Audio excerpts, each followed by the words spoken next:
تبارك الذي بيده الملك وهو على كل شيء قدير الذي خلق الموت والحياة ليبلوكم أيكم أحسن عملا وهو العزيز الغفور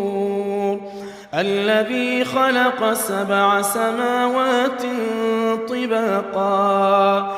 ما ترى في خلق الرحمن من تفاوت فارجع البصر هل ترى